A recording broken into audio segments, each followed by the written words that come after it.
NEET result पर एक बहुत बड़ी खबर इस वक्त आ रही है। शिक्षा मंत्रालय ने नीट रिजल्ट को लेकर के 4 सदस्यीय कमेटी बनाई है और ये कमेटी 1,500 से ज्यादा परीक्षार्थियों के मार्क्स की जांच पड़ताल करेगी। नीट की परीक्षा को लेकर के बड़े पैमाने पर धांधली के आरोप लगे। 5 मई को 23 लाख से भी ज्यादा परीक्षार्थियों ने नीट की परीक्षा में हिस्सा लिया और 4 जून को इसका रिजल्ट आया था और इसके बाद इसमें गड़बड़ी के आरोपों के बाद अब इस पर जांच पड़ताल की बात कही जा रही है। शिक्षा मंत्रालय ने नीट रिजल्ट को लेकर के 4 सदस्यीय कमेटी बना दी है।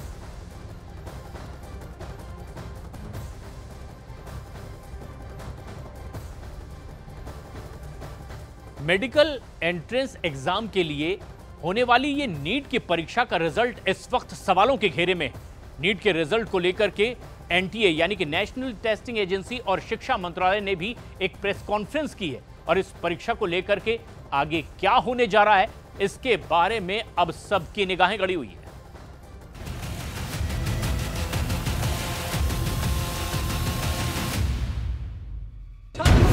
न्याय करो, न्याय करो, न्याय करो।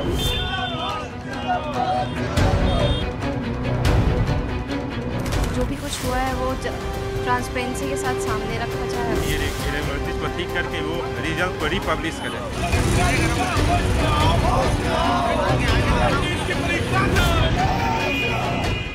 2024 की परीक्षा पर क्यों कोहराम मचा है? क्या नीट 2024 की परीक्षा कैंसिल होगी? क्या नीट 2024 की परीक्षा दोबारा नहीं कराई जाएगी? रिजल्ट पर सबसे बड़ा फैसला क्या है? क्या नीट परीक्षा में बड़ा स्कैम हुआ है? क्या रिजल्ट में बड़ी धांधली की गई है या फिर कोई बड़ी गलतफहमी है? नीट परीक्षा कराने वाली नेशनल टेस्टिंग एजेंसी यानी एनटीए ने पेपर लीक होने से इनकार किया है। वहीं सरकार ने कहा है कि परीक्षा की अखंडता से समझौता नहीं हुआ है, कोई पेपर लीक नहीं हुआ है, पूरी परीक्षा प्रक्रिया बहुत पारदर्शी रही। जैसे मैंने बताया कि ये जो एग्ज़ाम है इसमें जो इशू आ रहा है ये 6 सेंटर्स और 1600 कैंडिडेट्स का आ रहा है। तो इसमें जो ये इशू आ रहा है इसका हम लोगों ने पूरा एक कमेटी बना के एक्सपर्ट का एनालाइज किया और उनके ग्रीवांसेस एड्रेस किए कि ये हैज़ डिसाइडेड कि जो एक हमने ग्रीवांस रिड्रेसल कमेटी बनाई थी उसने जो रिकमेंडेशंस दी थी उनको जो है एक हाई पावर्ड कमेटी एनालाइज कर ले। तो एक हमने कमेटी बनाई है, उस कमेटी की वो कमेटी इनको एक बार फिर से देख लेगी। लेकिन नीट को लेकर कई छात्र कोर्ट चले गए हैं, कई राज्यों में प्रदर्शन हो रहे हैं, मामला पॉलिटिकल हो चुका है। नीट 2024 की परीक्षा पर आगे क्या होने जा रहा है और स्टूडेंट को किन बातों पर ध्यान देना है?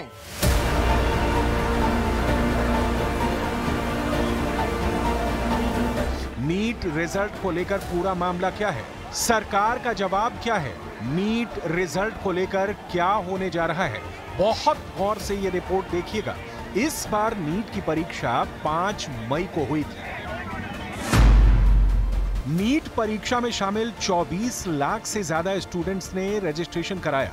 23,33,000 बच्चे परीक्षा में बैठे।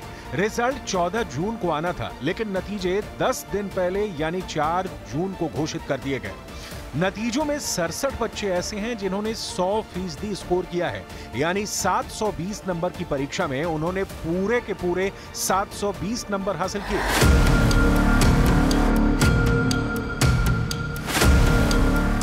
ऐसा पहली बार है कि इतनी बड़ी संख्या में स्टूडेंट्स ने पूरे 100% नंबर हासिल किए। पिछले साल यानी 2023 में सिर्फ 2 स्टूडेंट्स को 100% नंबर मिले थे। साल 2022 में किसी भी छात्र ने पूरे नंबर हासिल नहीं किए थे। 2022 में टॉप स्कोर 720 में से 715 थे। जब से मेडिकल एंट्रेंस के लिए national eligibility cum entrance test यानी नीट की शुरुआत हुई है, पहली बार कट ऑफ इतनी ज्यादा गई है। इसके जवाब में एनटीए ने कहा है कि कट ऑफ हाई होने का मतलब बच्चों का ओवरऑल परफॉर्मेंस बेहतर रहा है और परीक्षा कॉम्पिटिटिव रही है और बच्चों ने अच्छा परफॉर्म किया है। विवाद कहां हुआ, गड़बड़ी कहां हुई, अब वो देखिए। पहला शक सेंटर पर गया। टॉप करने वाले 67 स्टूडेंट्स में से 6 बच्चों का परीक्षा केंद्र हरियाणा के झज्जर जिले का एक सेंटर था। बताया बहादुरगढ़ सेंटर भी 6 सेंटर में से एक है। दो नहीं, एक ही सेंटर है बहादुरगढ़ का। हाँ, तो एक ही सेंटर है। वो जो एक कमेटी रिविजिट करेगी उसमें आ जाता है। और जो दूसरी हम लोगों ने भी काफ़ी सारी FIRs कराई थी पूरे कंट्री में। कई सारे राज्यों की पुलिस ने भी FIR की थी। तो जिन राज्यों की हैं हम उनको इन्वेस्टिगेशन में पूरा सहयोग कर रहे हैं। जो डेटा इन्फॉर्मेशन हमसे मांग रहे हैं, we will provide all these things. NEET result का मामला सर्वोच्च न्यायालय में पहुंच गया है। सुप्रीम कोर्ट में नीट री एग्जाम को लेकर याचिकाएं दायर हैं। कोर्ट ने जुलाई में सुनवाई करने की बात कही है। प्रेस कॉन्फ्रेंस में हायर एजुकेशन सेक्रेटरी ने कहा है कि सिर्फ सवाई माधोपुर में पेपर लेकर छात्रों के केंद्र से बाहर आने का मामला आया था। उसी समय वहां परीक्षा रोक दी गई थी और दोबारा नए नीट क्वेश्चन पेपर के साथ परीक्षा हुई। सिर्फ 6 केंद्रों पर दिक्कतें आई हैं, बाकी सब जगह बिना किसी गड़बड़ी के नीट परीक्षा पूरी हुई। पेपर लीक जैसी कोई घटना नहीं हुई। सोशल मीडिया पर एक पीडीएफ का हिस्सा बहुत तेजी से शेयर किया जा रहा है। दरअसल ये हिस्सा नीट यानी कि NEET का रिजल्ट का हिस्सा है। इस हिस्से में सीरियल नंबर 62 से लेकर 69 तक कुछ छात्रों के नाम, उनके रैंक, उनके सब्जेक्ट की सारी डिटेल लिखी हुई है। और जो रोल नंबर है उससे साफ जाहिर हो रहा है कि सारे रोल नंबर एक जैसे दिख रहे हैं। कहीं न कहीं ये एक ही एग्जामिनेशन सेंटर का भी लग रहा है, जिनमें से 8 में से 6 छात्रों को 720 में से 720 अंक मिले हैं और 2 छात्रों को 718 और 719 अंक मिले हैं। एक्सपर्ट का मानना है कि नंबर ऐसे आ ही नहीं सकते हैं। यही है शक नंबर 2। एक ही कोचिंग संस्थान के 6 छात्रों को 100% अंक और 2 को 718 और 719 अंक मिले हैं। नियम के मुताबिक सवाल के जवाब गलत होने पर 4 नंबर काटे जाते हैं। ऐसे में एक भी गलत जवाब होने पर 720 में से 715 या सवाल छोड़ने पर 16 नंबर मिलना चाहिए था, ना कि 718 और 719। नीट परीक्षा को लेकर पहला बड़ा आरोप ये लगा कि आखिर इस परीक्षा की कट ऑफ इतनी हाई कैसे गई, और दूसरा आरोप ये लगा कि आखिर स्टूडेंट को 719 और 718 अंक कैसे मिले, और ये किसी भी हालात में मुमकिन नहीं है। ये बात एक्सपर्ट भी कह रहे हैं। नीट परीक्षा कराने वाली एजेंसी NTA का कहना है कि इससे पहले पंजाब, हरियाणा, चंडीगढ़ हाईकोर्ट में कई याचिकाएं लगाई गई थी, जिनमें बच्चों ने 5 मई की परीक्षा में कुछ सेंटर पर समय बर्बाद होने की शिकायत की थी। NTA ने CCTV फुटेज चेक किया और जांच में पाया गया कि कैंडिडेट्स की गलती नहीं थी। ऐसे में सुप्रीम कोर्ट के 13 जून 2018 के जजमेंट के आधार पर उन बच्चों को लॉस ऑफ टाइम के लिए कंपनसेटरी मार्क्स दिए गए। 718 और 719 पाने वाले 2 कैंडिडेट उन्हीं में से हैं। आज आम आदमी पार्टी की तरफ से देश के युवाओं को ये बताना चाहता हूं कि हम आपकी लड़ाई में आपके साथ हैं। हम माननीय सुप्रीम कोर्ट से कहते हैं कि इस मैटर का आप संज्ञान लीजिए। इस पूरे स्कैम में उच्च स्तरीय इन्वेस्टिगेशन होनी चाहिए, SIT बनानी चाहिए।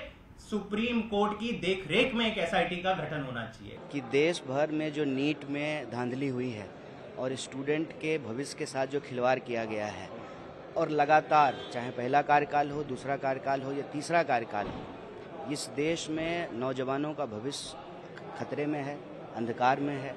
तो जो तुरंत का मामला है, आपने देखा होगा कि नीट एग्जाम के रिजल्ट के बाद कई स्टूडेंट्स ने आत्महत्या की है। 1 घंटे में 2 से ज़्यादा नौजवान आत्महत्या कर रहे हैं। तो ये एक युवा देश के लिए, भारत दुनिया का सबसे युवा देश है, सबसे चिंता की बात है। अभी NTA ने जांच के लिए एक कमेटी बनाई है, उसमें 4 मेंबर हैं। अब ये कमेटी उन सेंटर पर जाकर जांच करेगी जिनको लेकर शिकायत मिली है। NTA ने कहा है कि नीट सबसे बड़ा एग्जाम होता है और अब वो अपने स्टैंडर्ड्स में सुधार करेंगे ताकि आगे किसी तरह की शिकायत का मौका ना आए। नीट का मामला जबलपुर हाईकोर्ट भी पहुंच चुका है, जिसमें नीट के रिजल्ट को चुनौती दी गई है। जबलपुर की एक छात्रा अमीशी वर्मा ने जबलपुर हाईकोर्ट में याचिका दायर की है, जिस पर सोमवार को सुनवाई हो सकती है। याचिका में आरोप लगाया गया है कि ये भाई भतीजावाद और भ्रष्टाचार का मामला है। छात्रा आमीशी वर्मा को नीट परीक्षा में 720 में से 615 नंबर मिले हैं। आमीशी वर्मा ने याचिका में कहा है कि एक ही कोचिंग सेंटर के 8 छात्रों के नाम व रोल नंबर एक समान है और इन सभी को परीक्षा में 100% अंक मिले हैं। देश के हर कोने में नीट को लेकर अजीब से हालात बने हुए हैं। अगर कोई इस प्रकार का सरकार ट्रांसपेरेंसी काम करती है, कोई भी अगर इस ऐसे कार्यों के अंदर कोई विलुप्त होता है, उसके खिलाफ सख्त कार्रवाई सरकार लेती है, उसको बख्शा। ये मुद्दा बड़ा है, इसमें कोई शक नहीं। इसी को लेकर रांची में भी छात्र छात्राओं ने नीट रिजल्ट का विरोध किया। ज्यादा पारदर्शिता की मांग की जा रही है। बच्चे हाई लेवल की जांच चाहते हैं। जैसे रैंक बहुत ज़्यादा पीछे चला गया है, तो उसके अकॉर्डिंग स्टेट के ही कॉलेजेस मिल रहे हैं और वो भी नीचे के कॉलेजेस मिल रहे हैं। तो इसके लिए यही है कि जो भी कुछ हुआ है वो ट्रांसपेरेंसी के साथ सामने रखा जाए और फिर सब कुछ एक सही सा रिजल्ट दिया जाए। ये प्रोटेस्ट इसलिए कर रहा हूँ क्योंकि इस बार जो एनटीए ने बहुत सारा इरेगुलरिटीज की है अपना रिजल्ट देने में, तो उसको वो ट्रांसपेरेंसी के साथ सही करे और मतलब एक सही सा रिजल्ट रखे। जयपुर में कांग्रेस के छात्र संगठन NSUI ने प्रदर्शन किया। राजस्थान विश्वविद्यालय का गेट बंद कर दिया और खूब नारेबाजी की। नीट परीक्षा के दौरान पेपर लीक के भी आरोप सामने आए। इस सिलसिले में बिहार में एक FIR दर्ज की गई है और 13 लोगों को गिरफ्तार किया गया है। जांच के लिए SIT बना दी गई है। बिहार में जो लोग गिरफ्तार किए गए थे, इसमें से 4 आरोपी अभ्यर्थी थे। इसके अलावा कुछ अभिभावक और संगठित गिरोह के सदस्य भी गिरफ्तार किए गए। अब यह मामला EOU यानी आर्थिक अपराध इकाई के पास है। नीट रिजल्ट का मामला पॉलिटिकल हो चुका है, लेकिन परीक्षा कराने वाली एनटीए का दावा है कि परीक्षा का पेपर लीक नहीं हुआ है और परीक्षा को लेकर कोई समझौता भी नहीं किया गया है। 10 दिन पहले रिजल्ट क्यों घोषित किए गए, इसे लेकर भी एनटीए ने कहा है कि जल्द से जल्द परिणाम घोषित करना एक तय प्रक्रिया है और इस बार एनटीए ने यह काम 30 दिनों के अंदर किया है। लेकिन फिलहाल कट ऑफ और टॉपर्स के मार्क्स को लेकर विवाद बना हुआ है।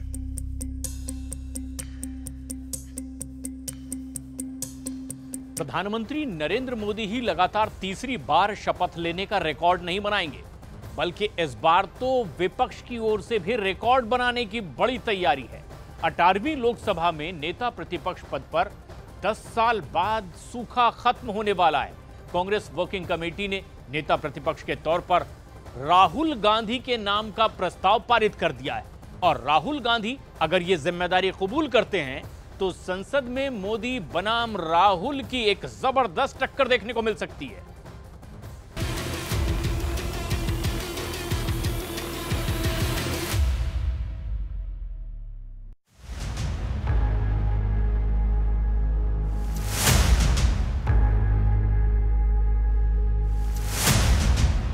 सोनिया गांधी, प्रियंका गांधी, मल्लिकार्जुन खड़गे, जयराम रमेश, केसी वेणुगोपाल, अजय माकन, रणदीप सुरजेवाला, अंबिका सोनी।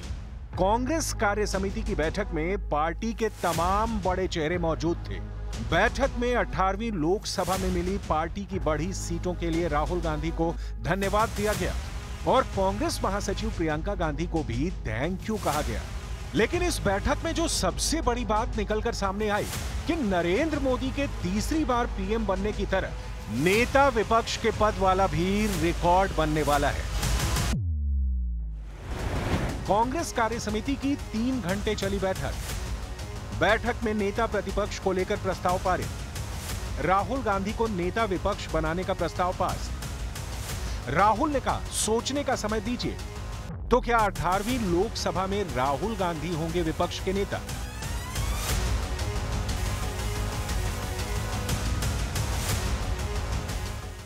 इस सवाल का जवाब कांग्रेस नेता केसी वेणुगोपाल से सुनिए। CWC unanimously requested Sri Rahul Gandhi ji to take the leader of the opposition position in Lok Sabha. All the participants unanimously put up their views on this issue. 2024 के लोकसभा चुनाव के लिहाज से कांग्रेस देश की दूसरी सबसे बड़ी पार्टी बन चुकी है। लोकसभा के आंकड़ों को देखें तो बीजेपी के 240 सदस्य हैं, जबकि कांग्रेस के 99। नियमों और परंपराओं के मुताबिक लोकसभा में सदस्यों की संख्या का 10% जिस पार्टी के पास होता है उसे नेता विरोधी दल का तमगा मिल जाता है। कांग्रेस के पास अब उतने सदस्य हैं। कांग्रेस कार्य समिति की बैठक में राहुल गांधी को नेता विरोधी दल बनाए जाने का प्रस्ताव पास हो चुका है। अब सवाल यह है कि राहुल गांधी ये पद स्वीकार करते हैं या फिर इनकार करते हैं। सवाल फिर से वही कि क्या राहुल गांधी अब की बार संभालेंगे नेता विपक्ष का पद? कांग्रेस पार्टी की तो यही मंशा है कि राहुल गांधी को ही लोकसभा में नेता विपक्ष का पद संभालना चाहिए। लेकिन राहुल गांधी ने इस बारे में सोचने के लिए पार्टी से वक्त देने को कहा है।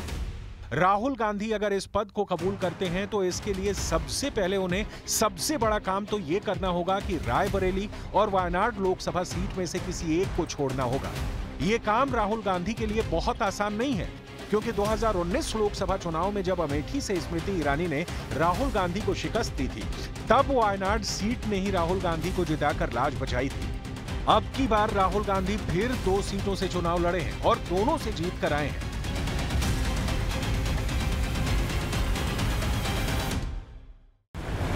तो सबसे बड़ा सवाल तो यही है कि राहुल गांधी कहां की सीट छोड़ेंगे, रायबरेली या वायनाड?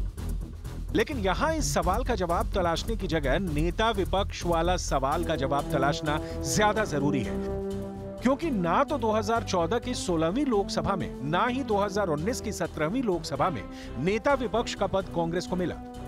इसका कारण था कांग्रेस को इन दोनों चुनावों में मिली सीटों की संख्या। 2014 में कांग्रेस को लोकसभा की 543 सीटों में सिर्फ 44 सीट पर जीत हासिल हुई।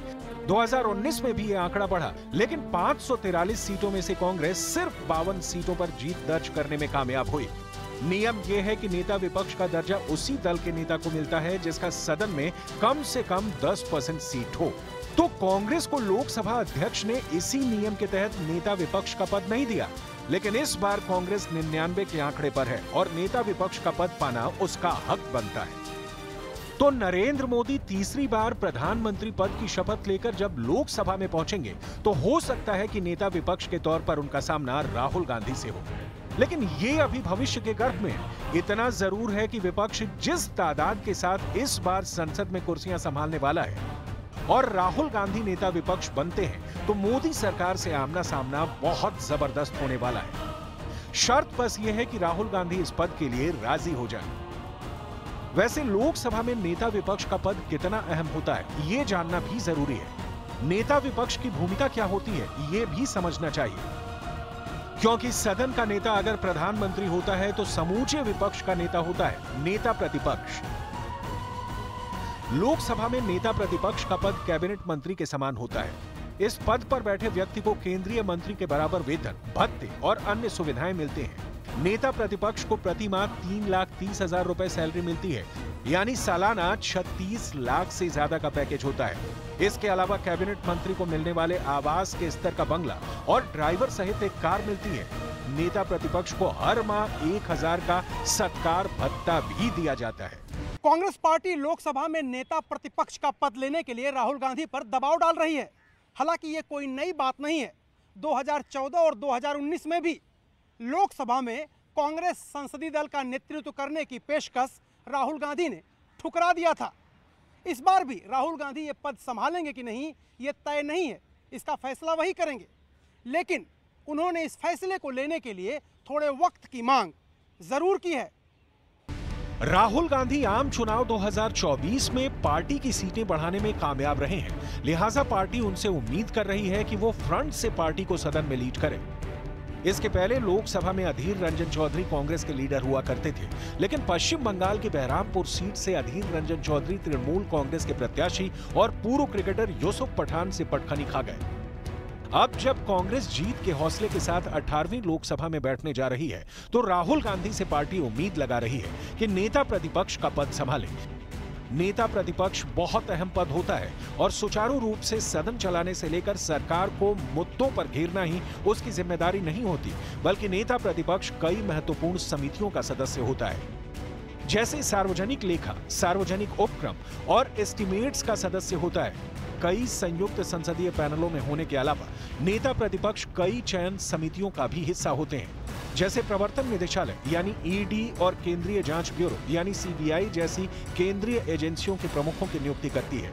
इसके साथ ही नेता प्रतिपक्ष केंद्रीय सतर्कता आयोग और केंद्रीय सूचना आयोग जैसे वैधानिक निकायों के प्रमुखों की नियुक्ति करने वाली समितियों के भी सदस्य होते हैं। लोकसभा में नेता प्रतिपक्ष की भूमिका सिर्फ संसदीय समितियों तक सीमित नहीं होती। कई मामलों में और कई नियुक्तियों में उसे प्रधानमंत्री के साथ बैठना पड़ता है। प्रधानमंत्री नरेंद्र मोदी के साथ राहुल गांधी नेता प्रतिपक्ष अगर बनते हैं तो किस तरह से तालमेल बिठाएंगे, ये देखना कम दिलचस्प नहीं होगा। यही नहीं, प्रधानमंत्री और नेता प्रतिपक्ष दोनों के बीच तालमेल ही सदन में शांति की गारंटी होती है। नेता प्रतिपक्ष के इतिहास को यहां आपको जरूर जान लेना चाहिए, क्योंकि नेता प्रतिपक्ष का मामला बेहद पुराना है और ये 16वीं लोकसभा यानी 2014 में बहुत जोर शोर से उठा। जब कांग्रेस को 44 सीटें आईं, तब लोकसभा की तत्कालीन स्पीकर सुमित्रा महाजन ने लोकसभा में कांग्रेस के नेता को नेता प्रतिपक्ष का दर्जा देने से इनकार कर दिया था। इसके लिए स्पीकर ने अटॉर्नी जनरल से सलाह ली थी। अटॉर्नी जनरल ने 1977 के कानून का परीक्षण किया और कहा कि नेता प्रतिपक्ष का दर्जा देने का मामला 1977 के दायरे में नहीं आता है और उसका फैसला स्पीकर को लेना है और ये उनका अधिकार है। इसके बाद 17वीं लोकसभा में भी कांग्रेस की 52 सीटें आईं और उसने नेता प्रतिपक्ष का दावा पेश नहीं किया। लेकिन तब से सियासी नदी में बहुत पानी बह चुका है। अब कांग्रेस लोकसभा में पहले के मुकाबले काफी ताकतवर हो चुकी है। 1952 में पहले आम चुनाव के बाद लोकसभा का गठन हुआ और तब 10% सीटें मिलने के बाद नेता प्रतिपक्ष का दर्जा दिए जाने का नियम आया था। इसके लिए तत्कालीन लोकसभा अध्यक्ष जीवी मावलंकर ने नियम तय किया था कि नेता प्रतिपक्ष के लिए 10% सीट होना चाहिए। लेकिन इसके बाद 1977 में नेता प्रतिपक्ष वेतन भत्ता कानून बनाया गया। इसमें कहा गया कि सरकार के विरोधी दल का नेता उसे माना जाएगा जिसकी संख्या सबसे ज्यादा होगी।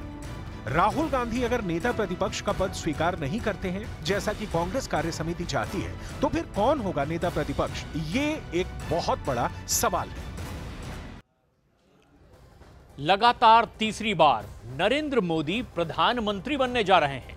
9 जून को शपथ ग्रहण समारोह की तैयारियां भी जोर शोर से चल रही है। 7 देशों के मेहमान इस शपथ ग्रहण समारोह में हिस्सा लेंगे। देश से लेकर दुनिया भर की निगाहें अब नरेंद्र मोदी पर लगी हुई हैं और अब देखना यह है कि प्रधानमंत्री बनते ही नरेंद्र मोदी आखिर कौन कौन से बड़े फैसले लेते हैं।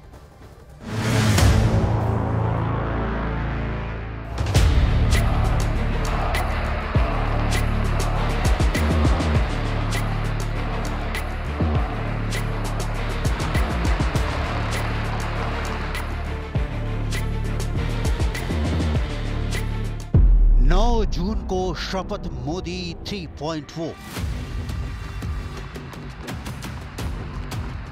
लोकसभा चुनाव के परिणामों के बाद एक चीज जो तय हो गई वो ये कि एनडीए ही तीसरी मर्तबा सरकार बनाने जा रही है और उसके नेता प्रधानमंत्री नरेंद्र मोदी होंगे। एनडीए के घटक दलों के पूर्ण समर्थन के बाद 9 जून को मोदी तीसरी बार पीएम पद की शपथ लेंगे। एनडीए संसदीय दल के नेता नरेंद्र मोदी 9 जून को लगातार तीसरी बार प्रधानमंत्री पद की शपथ लेंगे।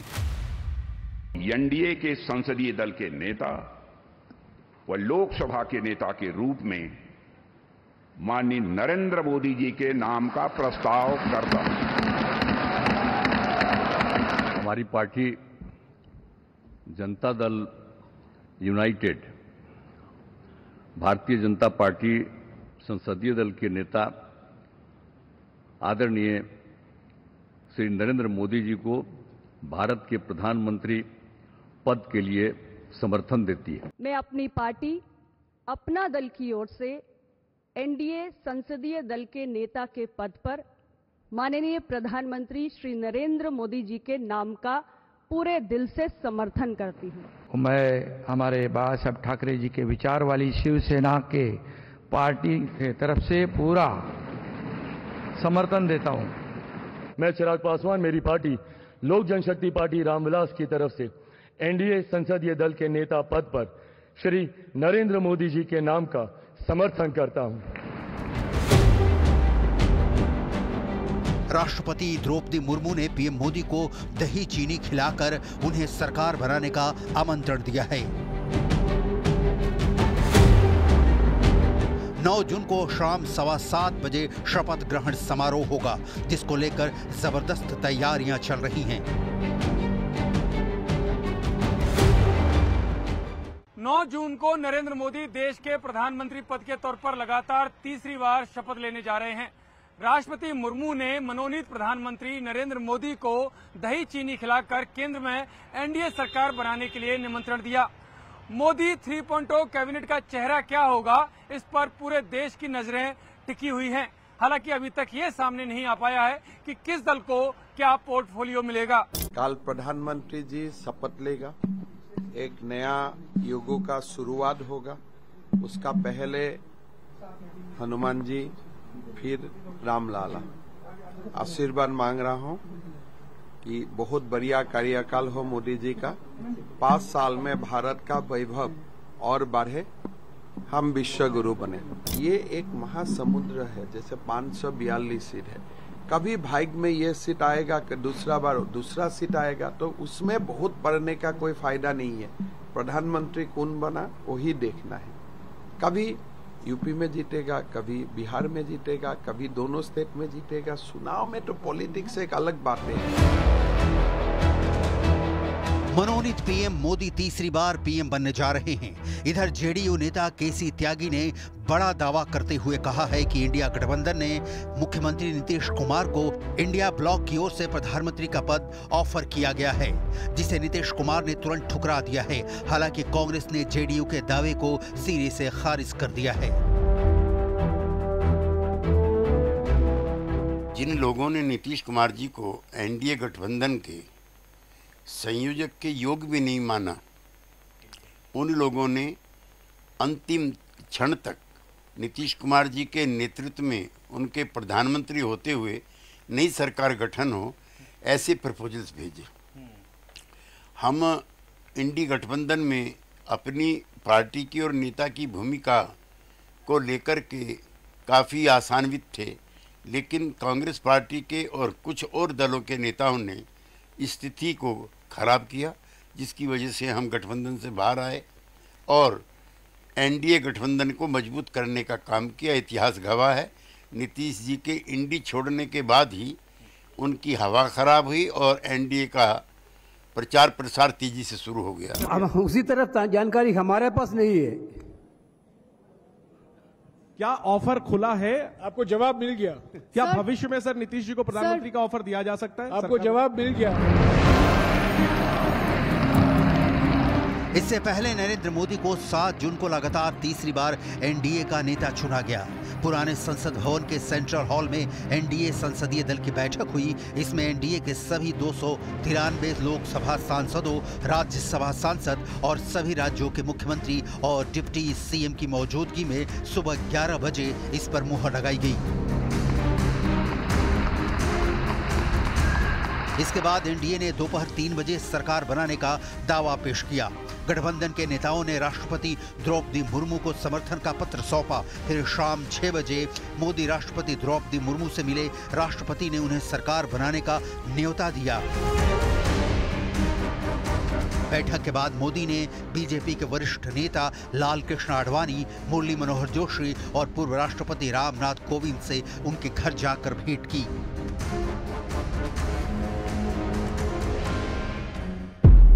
जून को शपथ मोदी 3.0।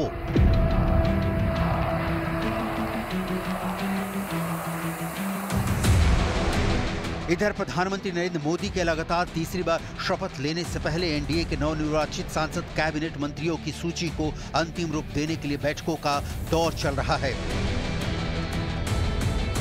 कल शाम एक भव्य समारोह में पीएम मोदी और उनकी नई कैबिनेट के सदस्य शपथ लेंगे। नरेंद्र मोदी प्रथम प्रधानमंत्री जवाहरलाल नेहरू के बाद ऐसे पहले प्रधानमंत्री होंगे जो लगातार तीसरी बार शपथ लेंगे।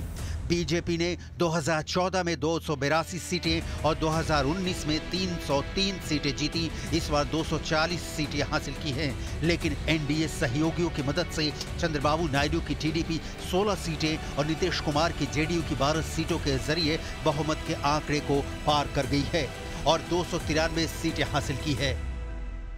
यह हम सब के लिए उत्साह की बात है। इसी लक्ष्य की ओर हम लोग सब मिलकर प्रयासरत भी थे कि मेरे प्रधानमंत्री तीसरी बार देश के प्रधानमंत्री बने। मेरे लिए तो स्वाभाविक सी बात है, बहुत ज्यादा खुशी का ये लम्हा है। 2014 से ही इसी सोच के साथ मैं एनडीए गठबंधन के साथ में जुड़ा भी था। उस वक्त भी सपना यही था कि मेरे प्रधानमंत्री, जो उस वक्त प्रधानमंत्री पद के दावेदार थे 14 में, वो देश के प्रधानमंत्री बने और इस बार तीसरी बार वो प्रधानमंत्री बनकर एक नया इतिहास लिखने जा रहे हैं। हम सब के लिए सौभाग्य की बात है कि उस इतिहास के साक्षी, उसके गवाह हम लोग बनेंगे। नरेंद्र मोदी के बारे में बताते हुए एक बीजेपी नेता का कहना है कि इतिहास इस बात का गवाह है कि हमेशा एनडीए को मजबूत करने के लिए नरेंद्र मोदी ने काम किया है। 90 के दशक में जब बीजेपी पूरे देश में अपने पांव पसार रही थी, तब उस नेता के मुताबिक नरेंद्र मोदी ने कई राज्यों में बीजेपी की सरकार बनाने में एनडीए के साथ महत्वपूर्ण भूमिका निभाई थी। एनडीए में कई दल तो ऐसे हैं जिनके नेता साफ कह रहे हैं कि वो सिर्फ नरेंद्र मोदी को देश का प्रधानमंत्री बनते हुए देखना चाहते हैं, उन्हें किसी भी पद की लालसा नहीं है। नरेंद्र मोदी 9 जून 2024 की शाम 7:15 बजे लगातार तीसरी बार प्रधानमंत्री पद की शपथ लेंगे। सूत्रों के मुताबिक मोदी के साथ एनडीए के 14 सहयोगी दलों के 18 सांसद भी मंत्री पद की शपथ ले सकते हैं। इनमें 7 कैबिनेट और बाकी 11 स्वतंत्र प्रभार और राज्य मंत्री के रूप में शपथ ले सकते हैं। हालांकि इसकी आधिकारिक जानकारी नहीं दी गई है। माना जा रहा है कि 3 दर्जन से अधिक सांसद मंत्री पद की शपथ ले सकते हैं। टीडीपी और जेडीयू से 2-2 और शिवसेना से 1 कैबिनेट मंत्री बन सकते हैं। सूत्रों का कहना है कि इसके अलावा एनसीपी, एलजेपी और जेडीएस के कोटे से कैबिनेट मंत्री शपथ ले सकते हैं। कल नरेंद्र मोदी जी तीसरी बार इस देश के प्रधानमंत्री के रूप में शपथ लेंगे और मैं जो पिछले 10 साल से उनके साथ काम कर रहा हूं, मेरा विश्वास है कि ये 5 साल देश के लिए एक बहुत बड़ी उड़ान का समय है। बहुत कुछ देश सकारात्मक देखेगा और मैं जितने लोगों से मिल के आया हूं, सब लोग बस एक ही बात कह रहे हैं, मोदी जी को मेरे तरफ से बधाई दे देना। ये भारत का, विकसित भारत का रास्ता खुल रहा है। मैं बाबा विश्वनाथ को बारंबार आभार प्रकट करता हूं। इधर नरेंद्र मोदी के शपथ ग्रहण समारोह की जबरदस्त तैयारियां चल रही हैं। राष्ट्रपति भवन में 9 जून को शाम 7:15 बजे शपथ ग्रहण समारोह शुरू हो जाएगा। शपथ ग्रहण समारोह में हिस्सा लेने के लिए कई देशों के राष्ट्राध्यक्ष पहुंच रहे हैं। उनके स्वागत में पोस्टर लगाए गए हैं, जिसमें सभी विदेशी मेहमानों के साथ प्रधानमंत्री नरेंद्र मोदी की तस्वीर लगाई गई है। श्रीलंका के राष्ट्रपति रानिल विक्रमसिंघे शपथ ग्रहण समारोह में शामिल हो रहे हैं। मालदीव के राष्ट्रपति डॉक्टर मोहम्मद मुइज़ू भी शपथ ग्रहण समारोह में शामिल हो रहे हैं। सेशेल्स के रूप राष्ट्रपति अहमद अफीफ आ रहे हैं। बांग्लादेश की प्रधानमंत्री शेख हसीना शपथ ग्रहण समारोह में शामिल होने के लिए दिल्ली पहुंच चुकी हैं। मॉरिशस के प्रधानमंत्री प्रविंद कुमार जगन्नाथ शपथ ग्रहण समारोह में शामिल हो रहे हैं। नेपाल के प्रधानमंत्री पुष्प कुमार दहल प्रचंड भी शपथ ग्रहण समारोह में आ रहे हैं। भूटान के प्रधानमंत्री शेरिंग टोंगबे शपथ ग्रहण समारोह में शामिल होंगे। शपथ ग्रहण समारोह के लिए दिल्ली की सुरक्षा बढ़ा दी गई है। राष्ट्रपति भवन की सुरक्षा के लिए अर्धसैनिक बलों की 5 कंपनी ड्रोन स्नाइपर की तैनाती की गई है।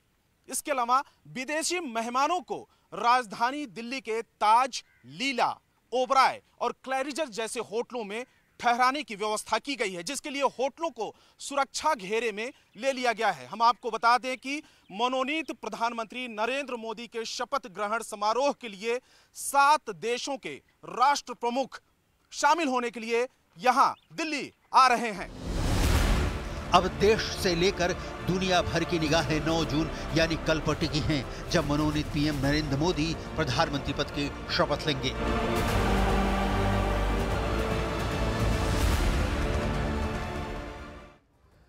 मोदी कैबिनेट की अब नई टीम तैयार हो रही है और संभावित मंत्रियों की लिस्ट भी सामने आ रही है। इसमें राजनाथ सिंह, अमित शाह, नितिन गडकरी, अनुराग ठाकुर, पीयूष गोयल, मनसुख मंडाविया जैसे कई बड़े नाम शामिल हैं।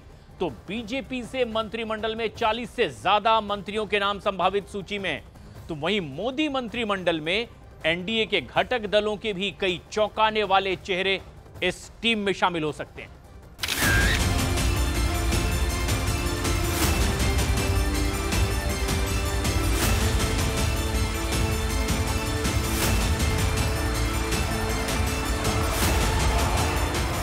नौ जून को इतिहास बनेगा। रिकॉर्ड तीसरी बार प्रधानमंत्री पद की शपथ लेंगे नरेंद्र मोदी। राष्ट्रपति भवन के प्रांगण में भव्य शपथ समारोह की तैयारियां पूरी हो चुकी हैं। मोदी के शपथ ग्रहण समारोह में देश दुनिया से मेहमान जुटेंगे। लेकिन मोदी की तीसरी सरकार में उनके साथ शपथ और कौन कौन लेगा, इसे सब जानना चाहते हैं। मोदी की नई सरकार कैसी होगी? मोदी की नई सरकार के चेहरे कौन कौन होंगे? क्या मोदी कैबिनेट जंबो होगी या फिर लिमिटेड? अब तक सूत्रों से जो पता चला है उसके मुताबिक तीसरी बार मोदी सरकार के जो संभावित मंत्रियों की सूची है वो दिग्गजों से लवरेज है। इसमें बीजेपी से संभावित मंत्रियों में दिग्गजों के नाम देखिए। Rajnath Singh, Amit Shah, Nitin Gadkari, doctor Mahesh Sharma, Radha Mohan Das Agarwal, SP Singh Baghel, Anurag Thakur, Piyush Goyal, Smriti Irani, Mansukh Mandaviya, Giriraj Singh, Nityanand Rai, Arjun Ram Meghwal, Gajendra Singh Shekhawat, Rajiv Pratap Rudy, VD Sharma, Shivraj Singh Chauhan, Jyotiraditya Scindia, Virendra Khatik, Faggan Singh Kulaste, Ramveer Singh विधूड़ी, Kamaljeet Sehrawat, Manohar Lal Khattar, Rao Inderjit, Bhupendra Yadav. Modi मंत्रिमंडल में जो संभावित बड़े नाम बताए जा रहे हैं उनमें अमित शाह, राजनाथ सिंह, नितिन गडकरी और पीयूष गोयल का नाम बताया जा रहा है। सूत्रों की माने तो मध्य प्रदेश के पूर्व मुख्यमंत्री शिवराज सिंह चौहान को भी मोदी कैबिनेट में बड़ी जिम्मेदारी मिल सकती है। इसके साथ ही केरल में पहली बार कमल खिलाने वाले सुरेश गोपी को भी मोदी कैबिनेट में जगह मिलने की उम्मीद है। मोदी की तीसरी सरकार में बिहार को अच्छा खासा वेटेज मिल सकता है। आपकी मुलाकात हुई बीजेपी अध्यक्ष से, क्या बात हुई है? कोई डिमांड है बिहार के लिए? क्या चाहते हैं आप? भाई बिल्कुल कोई डिमांड नहीं है, और जो बात आप बोल रहे हैं कि मिलेगा ही और पार्टी को भी मिलेगा, कतई ऐसी कोई बात नहीं है। और कोई जानकारी ना इस तरफ हम लोगों की तरफ से कोई ऐसी बात उन लोगों के सामने रखी गई। कल मेरी मुलाकात जरूर हुई और मैंने स्पष्ट कहा है इस बात को कि मेरे प्रधानमंत्री ने बिना मांगे ही मुझे बहुत कुछ दिया है। भाई ये कोई सामान्य परिस्थिति नहीं है। अगर आप देश की राजनीति के गठबंधन के इतिहास को देखेंगे तो मुझे लगता है पहली बार ऐसा हुआ है कि एक सिंगल सांसद वाली पार्टी को 5 सीटें लड़ने के लिए दी गई हैं। मैं भी उनके विश्वास पे खरा उतरा हूँ। 5 उन्होंने दी, मैंने पांचों की पांचों मैंने उनको जीतकर मैंने दी है। तो ऐसे में बिना मांगे प्रधानमंत्री जी ने बहुत कुछ दिया है। अब कुछ मांगने की लालसा नहीं है, विशेषाधिकार ये प्रधानमंत्री जी का है। ऐसे में हम लोगों की तरफ से, मेरी पार्टी की तरफ से कोई मांग नहीं है। सूत्रों के हिसाब से मोदी कैबिनेट में गठबंधन घटक दलों को भी अहम मंत्रालय मिल सकते हैं। बिहार में किस पार्टी के कितने मंत्री बन सकते हैं उनकी लिस्ट भी देखिए। मोदी मंत्रिमंडल में नीतीश कुमार की पार्टी जेडीयू से ललन सिंह, संजय कुमार झा, रामनाथ ठाकुर, सुनील कुमार, कौशलेंद्र कुमार शामिल हो सकते हैं। वहीं मोदी मंत्रिमंडल में एलजेपी आर से चिराग पासवान और एचएएम से जीतन राम मांझी का नाम भी सूत्रों की लिस्ट में शामिल है। मोदी सरकार में अपने रोल को लेकर जीतन राम मांझी ने जो ख्वाहिश जताई है उसे भी सुनिए। नीतीश कुमार का सपोर्ट मिल गया है, आप लोगों का सपोर्ट है, सबका सपोर्ट है। एनडीए के संसदीय दल के नेता चुने गए नरेंद्र मोदी सरकार बनाने जा रहे हैं कल शाम को। किस तरह से देख रहे हैं, जिस तरह से आप लोगों के समर्थन से अब सरकार चलेगी? देखिए, सबसे पहले नरेंद्र भाई मोदी जी को संसदीय दल का नेता चुने जाने पर हम बधाई देते हैं, शुभकामना देते हैं।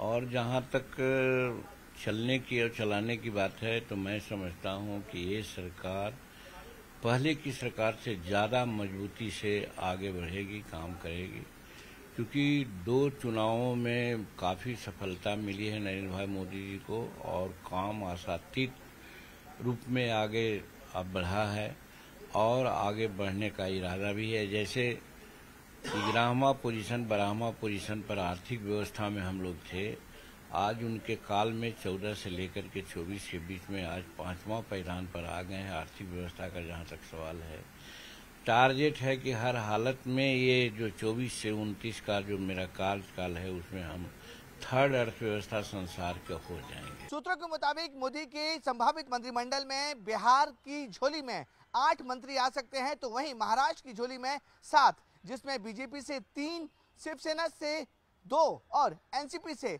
1 मंत्री पद उन्हें मिल सकता है। एनडीए के बड़े घटक दल तेलुगु देशम को भी मोदी मंत्रिमंडल में अहम जगह मिल सकती है। सूत्रों के मुताबिक टीडीपी कोटे से राम मोहन नायडू समेत 3 से 4 चेहरे मोदी मंत्रिमंडल में शामिल हो सकते हैं। वहीं जेडीएस से एसडी कुमारस्वामी मोदी मंत्रिमंडल का हिस्सा हो सकते हैं। एसडी कुमारस्वामी पूर्व प्रधानमंत्री एचडी देवगौड़ा के बेटे हैं। एसडी कुमारस्वामी कर्नाटक के 2 बार मुख्यमंत्री रहे हैं। 1996 और 2009 में सांसद भी चुने गए थे। कुमारस्वामी 2013 से 2014 तक कर्नाटक विधानसभा में विपक्ष के नेता रहे।